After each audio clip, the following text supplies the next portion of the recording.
तीन पहर तो बीत गए, बस एक पहर ही बाकी है। जीवन हाथों से फिसल गया, बस खाली मुट्ठी बाकी है।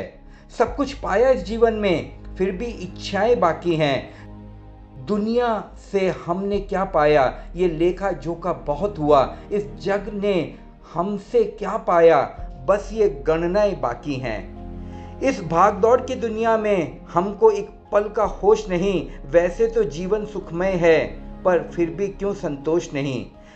क्या यूं ही जीवन बीतेगा, क्या यूं ही सांसें बंद होंगी। औरों की पीड़ा देख समझ कब अपनी आंखें नम होंगी।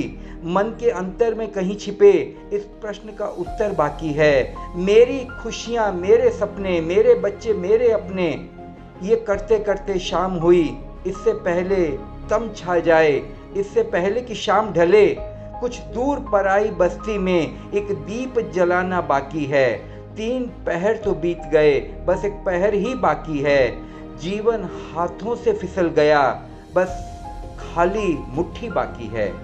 जीवन की सारी दौड़ केवल अतिरिक्त के लिए है। अतिरिक्त पैसा, अतिरिक्त पहचान, अतिरिक्त शोहरत, अतिरिक्त प्रतिष्ठा। यदि ये अतिरिक्त पाने की लालसा ना हो तो जीवन एकदम सरल है।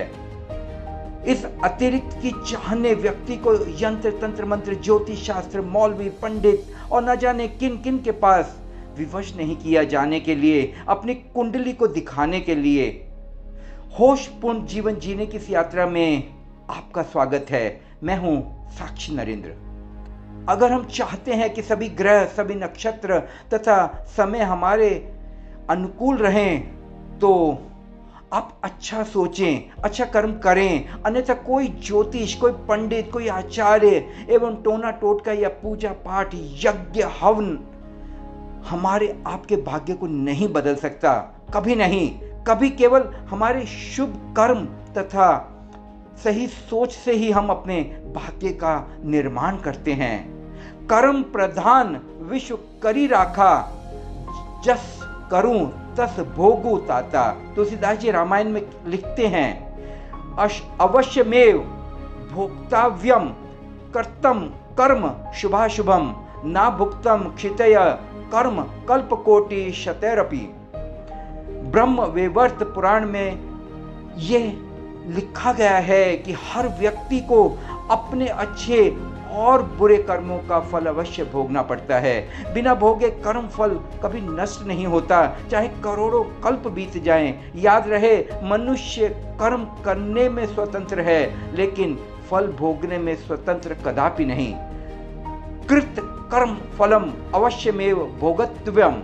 ब्रह्मवर्त पुराण में कहा है, जहर जानबूझकर पियो या अनजाने में पियो, जहर का असर जरूर होता है और जीव मर जाता है। बिजली की नंगी तार जानबूझकर छुओ या अनजाने में छुई जाए, करंट जरूर लगता है।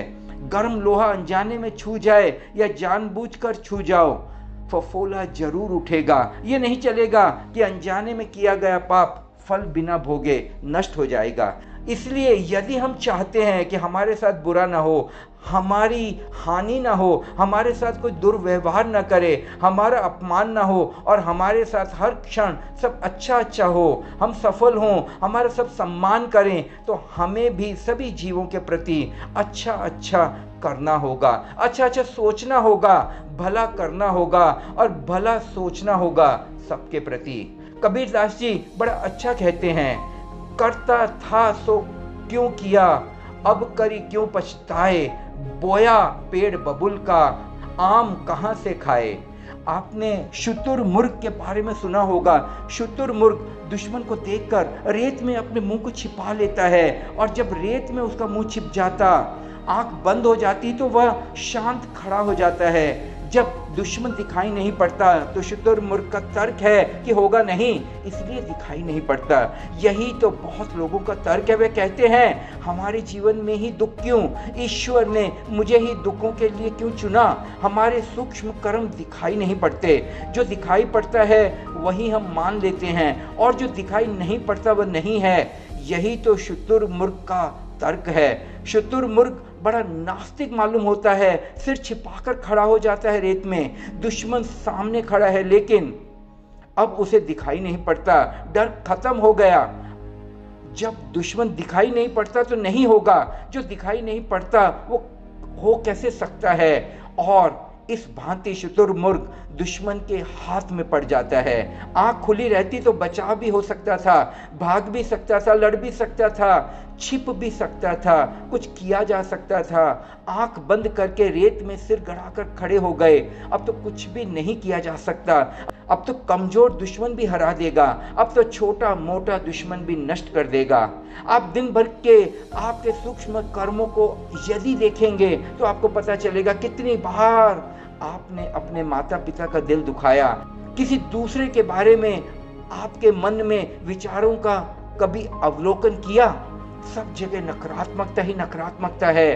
किसी ने माला जपी, किसी ने जाम लिया, सहारा जो मिला जिसको उसी को थाम लिया।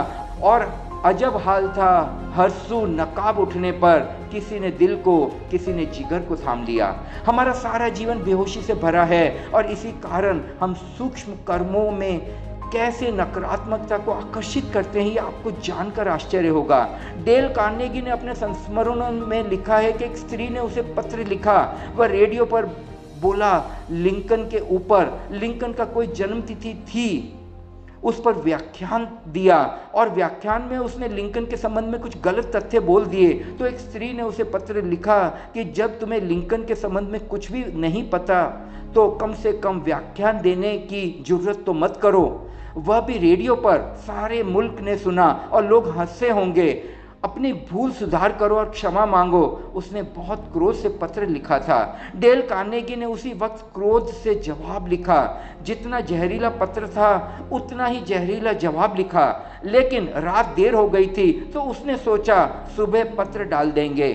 पत्र को वैसे ही टेबल पर रखकर सो गया।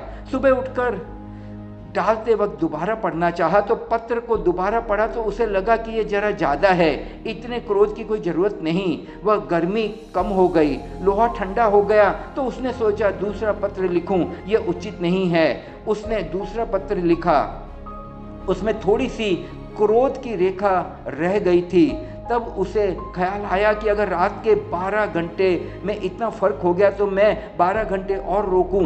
जल्दी क्या है जवाब देने की और देखूं कि क्या फ़र्क होता है। 12 घंटे बाद पत्र को पढ़ा तो उसे लगा कि ये भी ज़्यादा है। उसने तीसरा पत्र लिखा, लेकिन तब उसने तय किया कि मैं 7 दिन रोज़ सुबह सांझ पत्र को पढ़ूंगा और 7वें दिन पत्र को लिखूंगा फाइनल।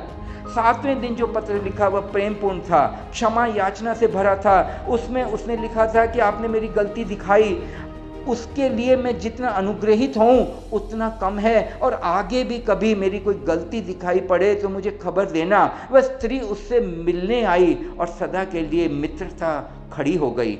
क्या होता है फासला? हम जल्दी में होते हैं, जो भी होता है मूर्छा में कर लेते हैं। समता अगर चाहिए तो फासला पैदा करने की कला सीखनी चाहिए।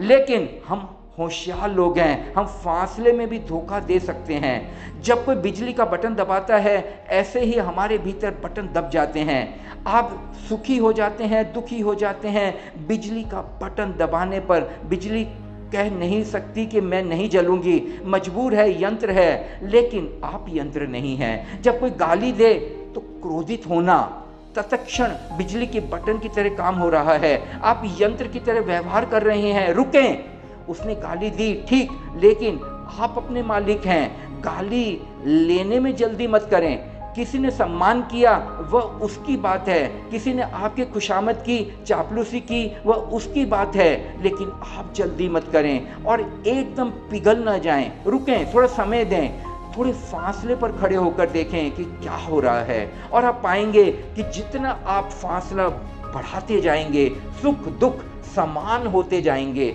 जितने करीब होंगे सुख दुख में बड़ा फासला है, जितने फासले पर होंगे सुख दुख का फासला कम होने लगता है। जब कोई व्यक्ति दूर से खड़े होकर देख सकता है सुख और दुख एक ही हो जाते हैं, क्योंकि दूरी से दिखाई पड़ता है सुख और दुख एक ही सिक्के के दो पहलू हैं। उस दिन समता उपलब्ध हो जाती है। स्वप्न झरे फूल से, मीत चुभे शूल से, लुट गए सिंगार सभी बाग के बबूल से, और हम खड़े खड़े बहार देखते रहे, कारवां गुजर गया गुबार देखते रहे। नींद भी खुली न थी कि हाय धूप ढल गई, पाँव जब तलक उठे कि जिंदगी फिसल गई, पात पात झर गए कि शाख शाख जल गई, चाह तो निकल सकी ना पर उम्र निकल गई, गीत तो अश्क बने छंद हो दफन गए, साथ के सभी दिए धुआं धुआं पहन गए, और हम झुके झुके मोड़ पर रुके रुके, उम्र के चढ़ाव का उतार देखते रहे, कारवां गुजर गया गुबा देखते रहे। अगर आप सही मानों में ग्रह नक्षत्रों के प्रभाव से बचना चाहते हैं तो अपने भीतर होश को जगाएं, अपने भीतर दिए की रोशनी को जगाएं, और वहां ज्योति प्रज्वलित होते ही सारा अंधेरा प्रकाश में बदल जाता है। जानिए कर्म का सरल नियम। हर व्यक्ति के जीवन में कर्म का असर होता है। हम जो भी एक्शन करते हैं वो वापस जरूर आते हैं। यही है कर्मा थियरी का मूल नियम। अच्छे इंटेंशंस और सेल्फलेस एक्शन से किया गया कर्म कभी व्यर्थ नहीं जाता। कई बार दुख का कारण पुराने पास्ट कर्मास भी होते हैं, ना कि वर्तमान के कर्म। कर्म सिर्फ फिजिकल एक्शन तक सीमित नहीं होते, हमारे विचार और इमोशंस भी सटल तल पर कर्म के हिस्से होते हैं। जब हम अवेयरनेस यानी होशपूर्ण जीवन को जीते हैं, तब हम धीरे धीरे पुराने कार्मिक कर्मों के पैटर्न से मुक्त होते जाते हैं। जैसे जैसे भीतर की क्लैरिटी आती है, वैसे वैसे कर्म के प्रति हमारी समझ गहराती है। यही है होशपूर्ण जीवन जीने की शुरुआत, जहां हम एक्शन माइंडफुल होकर और हर रिस्पॉन्स अवेयरनेस से करते हैं। मिस्टिक पॉडकास्ट के इस एपिसोड को सुनने और मुझे सेवा का मौका देने के लिए धन्यवाद। अगली बार हमारे साथ जुड़ें, क्योंकि हम और भी दिलचस्प विषयों पर चर्चा करेंगे। हमारे चैनल को सब्सक्राइब करना न भूलें और नोटिफिकेशन बेल को दबाएं। अगली बार तक प्रतिपल जागरूकता के साथ जीवन को जिएं और स्वयं की खोज जारी रखें।